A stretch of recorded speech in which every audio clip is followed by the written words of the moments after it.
Ladies and gentlemen, when I did a video on schools, I told you I noticed the kids were off ahead, like a whole week ahead of this winter break. And I didn't know what was going on. And businesses, a lot of businesses closed also, due to the pandemic. Well, many of them had a return date in January. They're now backtracking on. So, ladies and gentlemen, they said school and businesses are finding their plans to return in January disrupted. Many are not going back. So, we know about thousands and thousands of canceled flights, colleges that are switching to remote learning, and a new year with a big pandemic. So it continues to impact and disrupt American life. Now going on 2 years in a row. So now, over the last week, 7-day average of new cases topped 386,000, doubling from the week prior. And this is according to CNBC, analysts of Johns Hopkins University data. Rates are likely even higher because there are delays in reporting over the holidays and an increase in at home testing that may be keeping cases off the radar.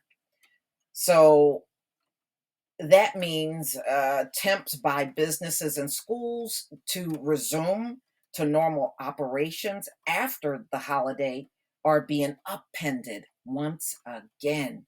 Companies are pushing back their return to work dates as cases peak. Chevron, Apple, Google, and Uber, they all had a return date for January. They're pushing those dates back. I mean, damn, this is like the third time many of these companies had to do this. They had to do it in the fall because many of them had a return date for September and October. That didn't manifest.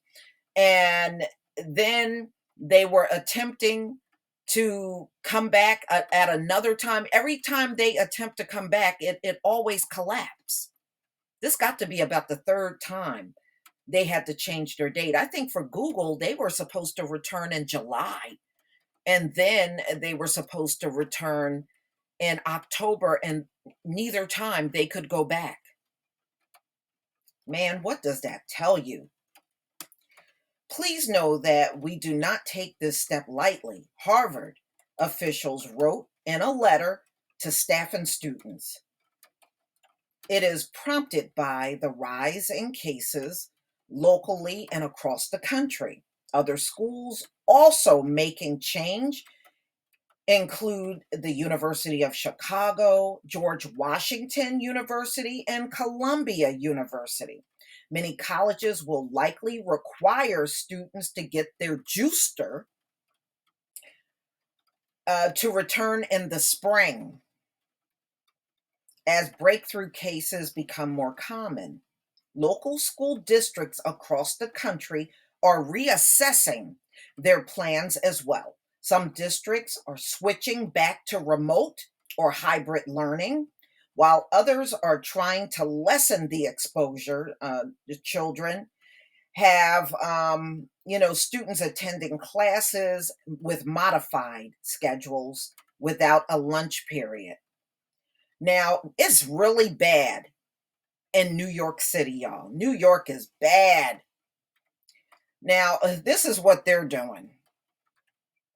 Although New York City, which is the nation's largest school district, has seen an explosion in cases, the school system will open on Monday. Isn't that the most stupid thing ever? But that's what they're doing. The district is hoping to step up testing efforts to keep instruction in person. Do you know these kids are tired of being tested all the time? Go look at some of the articles. These kids are tired. They are. All right.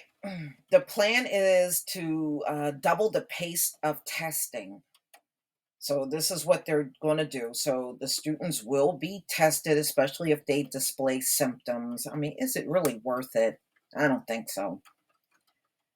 One concern is that people will be returning from vacations and visits with family and friends over the holiday and will unknowingly expose everyone. As the rush home underway, travel has also upended both the CV by stormy weather. Yes, the weather has in certain parts of the country. Woo, the weather has been bad, and I see um, around Michigan and parts of the Midwest, they're talking about 9 inches of snow.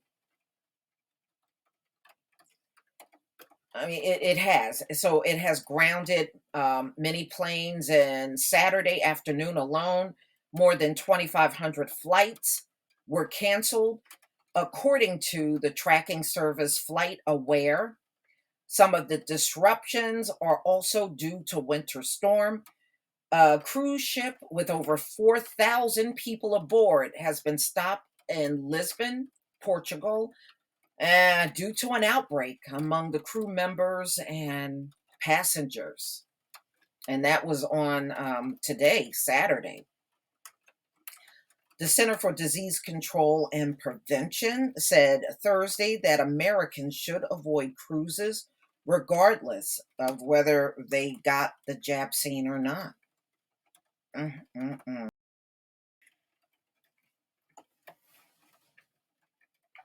All right, y'all. What a disgrace of what's going on right now. I hope you are working at a company that will allow you to work remote. And if you are not, please do your best to stay safe.